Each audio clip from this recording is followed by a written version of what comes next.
দারিদ্রতা কি মানব জীবনের এক নির্মম অভিশাপ? এই অভিশাপ থেকে মুক্তির কোনো পথ আছে কি ভাই ও বোনেরা?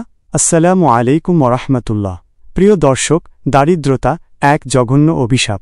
এটা মানুষের দৈনন্দিন জীবনযাত্রাকে করে তোলে বিপর্যস্ত। এটা এক নির্মম, এক কঠিন বাস্তবতা যা মানুষকে কুঁড়ে কুঁড়ে খায়। এই অভিশাপ সমাজ সভ্যতাকে এগিয়ে নিয়ে যায় না ভাই, বরং তা টেনে ধরে পিছনে মানুষকে পশুর পর্যায়ে নামিয়ে দেয়। দারিদ্র্যের কষাঘাতে, অভাবের অনলে দগ্ধ হতে হতে মানুষ হারিয়ে ফেলে তার মানবতা। বৃদ্ধি পায় হিংস্রতা, বাড়ে অন্যায়, ছড়িয়ে পড়ে অবিচার। নারী তার পরম যত্নে লালিত সতীত্ব বিলিয়ে দেয়। মা তার কলিজার টুকরা সন্তানকে বিক্রি করে দেয়, হত্যা করতেও দ্বিধাবোধ করে না। অথচ ভাই ও বোনেরা, আমাদের রব মহান আল্লাহ এবং তার রাসূল সাল্লাল্লাহু আলাইহি ওয়াসাল্লাম দারিদ্রতা পছন্দ করেন না। ইসলাম চায় ব্যক্তি ও সমাজ হোক দারিদ্র্যমুক্ত, সমাজ হোক আত্মমর্যাদাশীল। আজ আমরা আলোচনা করব কিভাবে কোরআন, সুন্নাহ এবং অর্থনীতির আলোকে এই অভিশাপ থেকে মুক্তি পাওয়া যায় ইনশাআল্লাহ। তাই এই জীবন ঘনিষ্ঠ আলোচনা শুনতে আমাদের সাথেই থাকুন। প্রিয় ভাই ও বোনেরা, দারিদ্রতা তা হল রক্তশূন্যতার মতোই এক ব্যাধি। যেমন রক্ত ছাড়া মানুষের জীবন অচল, তেমনি সম্পদ ছাড়া মানুষের জীবন বিপর্যস্ত। রক্তশূন্য হলে মানুষ দুরারোগ্য ব্যাধিতে পড়ে, তেমনি দারিদ্রতা মানুষকে ঠেলে দেয় অমানবিক জীবনের দিকে।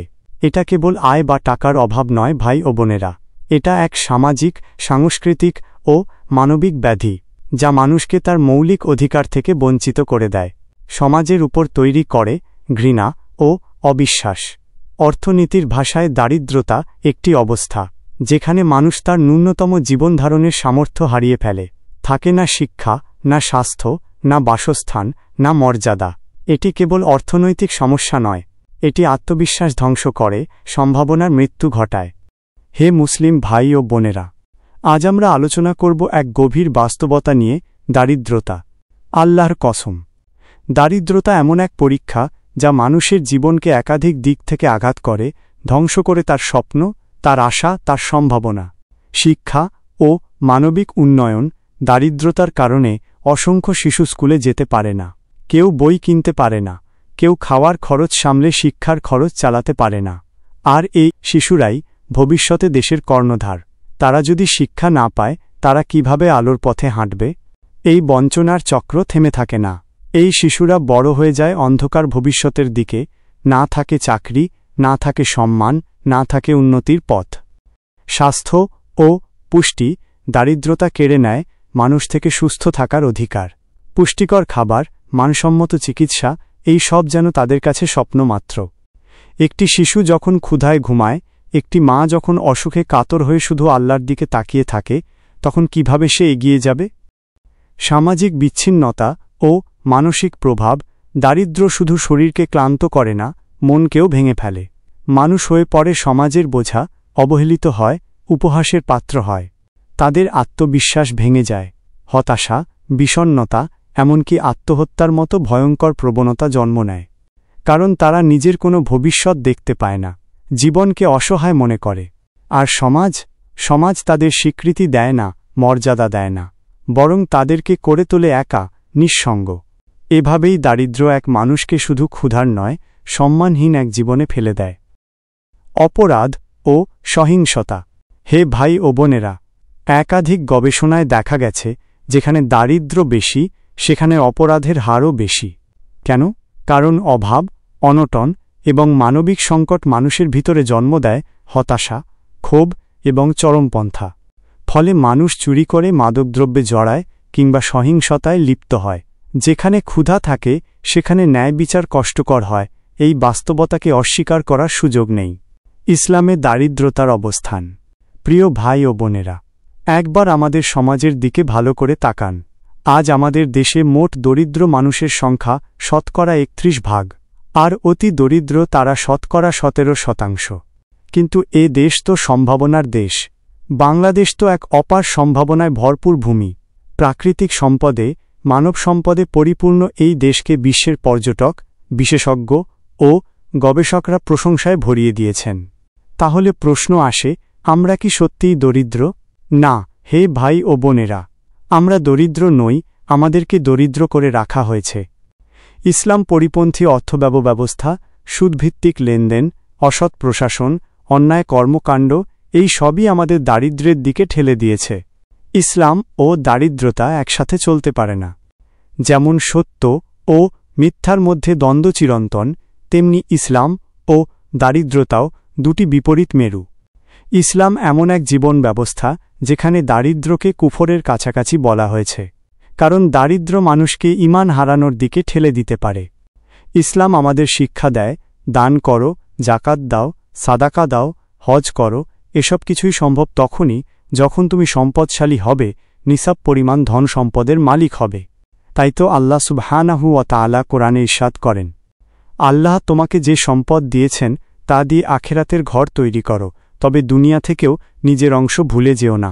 আর মানুষের উপর দয়া করো, যেমন আল্লাহ তোমার উপর দয়া করেছেন। সূরা আল কাসাস আয়াত ৭৭। আল্লাহ তাআলার বাণী। আল্লাহ তাআলা আরও বলেন, ধন সম্পদ ও সন্তান সন্ততি এই সব দুনিয়ার জীবনের সৌন্দর্য, কিন্তু সৎকর্মগুলোই হল তোমার রবের কাছে স্থায়ী এবং ফলাফলের দিক দিয়ে উত্তম। এগুলোই হল উত্তম আশা ও সফলতার মাধ্যম। সূরা কাহফ আয়াত ৪৬। হে ভাই ও বোনেরা, এই আয়াতে আল্লাহ সুবহানাহু ওয়া তাআলা স্পষ্ট করে বুঝিয়ে দিয়েছেন, ধন সম্পদ এবং সন্তান সন্ততি দুনিয়ার জীবনের সৌন্দর্য, তবে স্থায়ী কল্যাণ আসে সেই সব সৎ কাজ থেকে যা আল্লাহর জন্য করা হয়। আল্লাহর এই বাণী আমাদেরকে শিক্ষা দেয়, তুমি ধন সম্পদ উপার্জন করো, এতে কোনো ভুল নেই, বরং সেটিকে দুনিয়া এবং আখিরাতের কল্যাণে ব্যবহার করো। এটাই ইসলামের শিক্ষা। ধন সম্পদ কোনো গুনাহ নয়, বরং এটি আল্লাহর এক নেয়ামত, এবং এই ধন সম্পদ দিয়েই আল্লাহ চেয়েছেন তুমি জাকাত দাও, হজ করো, সাদাকা করো, মানুষের উপকার করো। নবী ও সাহাবীদের ধনাঢ্যতা ইতিহাস সাক্ষ্য দেয়, ইসলাম ও দারিদ্রতা একসাথে সহাবস্থান করতে পারে না। জাজিরাতুল আরব, যেখানে একসময় মানুষ ক্ষুধায় পেটের সাথে পাথর বেঁধে রাখত, সেই জাতি ইসলামের আলোয় আলোকিত হয়ে কয়েক বছরের মধ্যেই এমন জাতিতে পরিণত হয়েছিল যেখানে জাকাত গ্রহণ করার মতো লোক পাওয়া যেত না। এই কথা বলেছেন বিখ্যাত স্কলার ড. Hamoud আবদালাতি। It is authentically reported, there was a time in the history of Islamic administration when no person was eligible to receive zakah. অর্থাৎ ইসলামের সোনালী শাসনামলে এমন এক সময় এসেছিল যখন সমাজ এতটা স্বনির্ভর ও সমৃদ্ধ ছিল, কেউ জাকাত নেয়ার প্রয়োজনও অনুভব করত না। আমাদের রাসূল সাল্লাল্লাহু আলাইহি ওয়াসাল্লাম তিনি কখনো অভাবকে প্রশ্রয় দেননি। তিনি স্বয়ং ব্যবসায়ী ছিলেন, খাদিজা রাদিয়াল্লাহু তাআলার ব্যবসা পরিচালনা করতেন।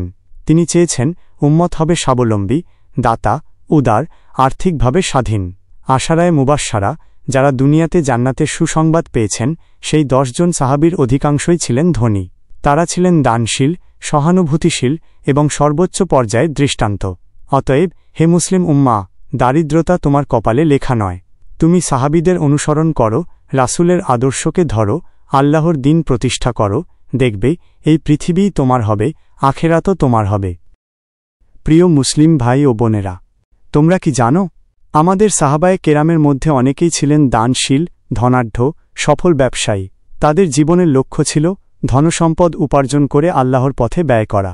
যেমন আবু বকর রাদিয়াল্লাহু তাআলা আনহু, তিনি ছিলেন একজন বস্ত্র ব্যবসায়ী, অত্যন্ত ধনী ও দানশীল। তিনি তার সমস্ত সম্পদ আল্লাহর রাস্তায় বিলিয়ে দিয়েছিলেন। ওমর ইবনুল খাত্তাব রাদিয়াল্লাহু তাআলা আনহু, তিনি ছিলেন সফল ব্যবসায়ী, মহান শাসক, ন্যায়বান খলিফা। ওসমান ইবনে আফফান রাদিয়াল্লাহু তাআলা আনহু, তিনি ছিলেন অন্যতম ধনী সাহাবী। তাঁর উপাধি ছিল ওসমান আল গনি, ধনাঢ্য উসমান। তিনি একটি সম্পূর্ণ কূপ কিনে মুসলিমদের ওয়াকফ করে দিয়েছিলেন।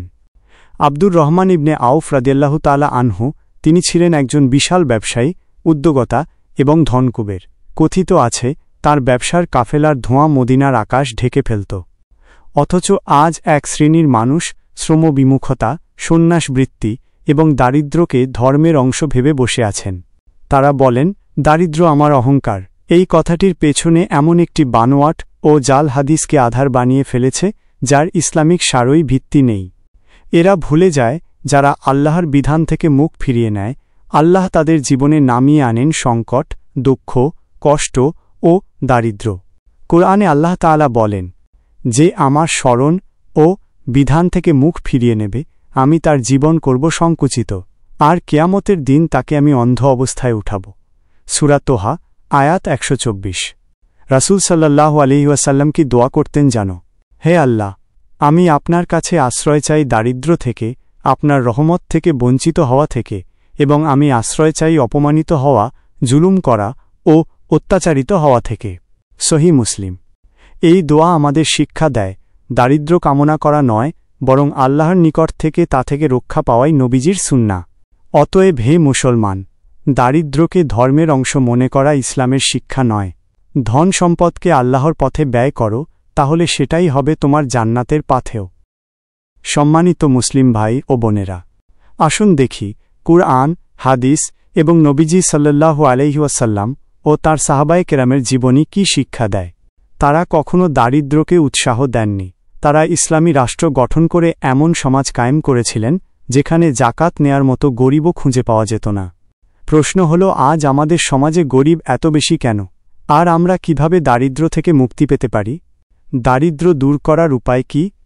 ইসলামের দৃষ্টিতে সমস্যার মূল কারণ হল সম্পদের অভাব নয়, বরং সম্পদের সঠিক বণ্টনের অভাব, ধনীদের মধ্যে সম্পদ আটকে রাখা, গরিবদের প্রতি সহানুভূতির অভাব। আল্লাহ তাআলা কুরআনে আমাদের শিক্ষা দেন যেন সম্পদ শুধু ধনীদের মধ্যেই আবর্তিত না হয়। সূরা হাশর আয়াত ৭। কিন্তু বর্তমান সমাজে কি হচ্ছে? ধনী শ্রেণী তাদের সম্পদ কুক্ষিগত করে রাখে, গরিবদের কোনো হক তারা মানে না, আত্মমানবতার সেবায় কোনো অর্থ ব্যয় করে না। এর পেছনে কারণ কি? তারা নিজেদেরকে সম্পদের একচ্ছত্র মালিক মনে করে।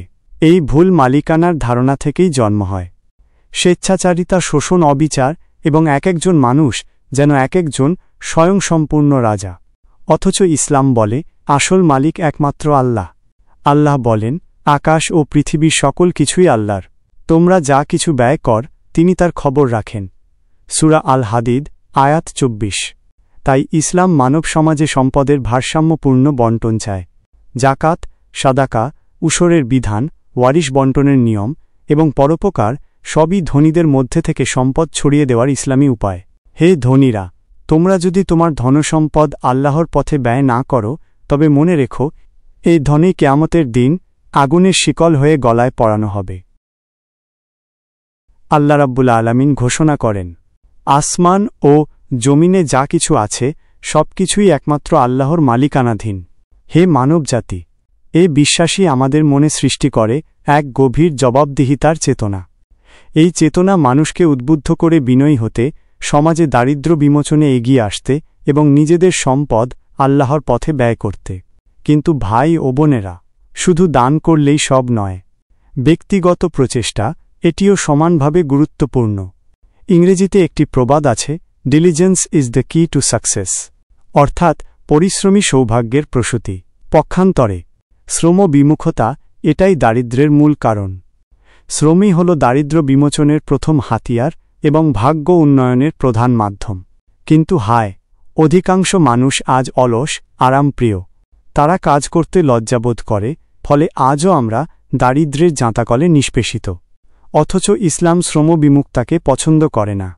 সালাত শেষে অলসভাবে মসজিদে বসে থাকা নয়, বরং আল্লাহ নির্দেশ দেন, সালাত সমাপ্ত হলে জমিনে ছড়িয়ে পড়ো, আল্লাহর অনুগ্রহ তথা রিজিক অন্বেষণ করো এবং আল্লাহকে অধিক করে স্মরণ করো, যাতে তোমরা সফল হতে পারো।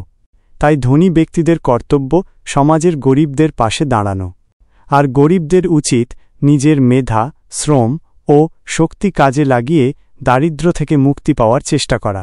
তবে ভাই ও বোনেরা, যথাযথ প্রচেষ্টা সত্ত্বেও যদি দারিদ্র্য দূর না হয়, তবে মনে রাখতে হবে, যেমন ধন সম্পদ আল্লাহর পক্ষ থেকে একটি পরীক্ষা, তেমনি দারিদ্র্য এক মহাপরীক্ষা। কারণ আল্লাহ বলেন, আমি অবশ্যই তোমাদেরকে পরীক্ষা করব ভয়, ক্ষুধা, জান মাল ও ফসলের ক্ষতির মাধ্যমে, আর তুমি ধৈর্যশীলদের সুসংবাদ দাও। অতএব দারিদ্র্য যদি আসে, তাহলে ধৈর্য ধরো। মনে রেখো, সচ্ছলতা শুধু অর্থের মধ্যে সীমাবদ্ধ নয়, ধৈর্যের মধ্যেও লুকিয়ে আছে প্রকৃত সচ্ছলতা। যারা দারিদ্র্যের মধ্যেও আল্লাহর উপর ভরসা রাখে এবং ধৈর্য ধারণ করে, তাদের উদ্দেশ্যে আল্লাহ বলেন, যারা ধৈর্য ধারণ করে কষ্টে, দুর্দশায় এবং যুদ্ধের সময়, তারাই সত্যবাদী এবং তারা মুত্তাকি। আল্লাহ রাব্বুল আলামিন আমাদের সকলকে দারিদ্র্যের অভিশাপ থেকে মুক্ত থাকার তৌফিক দিন। আমাদেরকে দিন এমন হৃদয়, যেটি নিজের সামর্থ্য অনুযায়ী দারিদ্র্য দূরীকরণে অবদান রাখতে পারে। আমিন। কোরআন ও হাদিসের আলোকে জীবন গড়ুন। প্রকৃত জীবনের সাথেই থাকুন।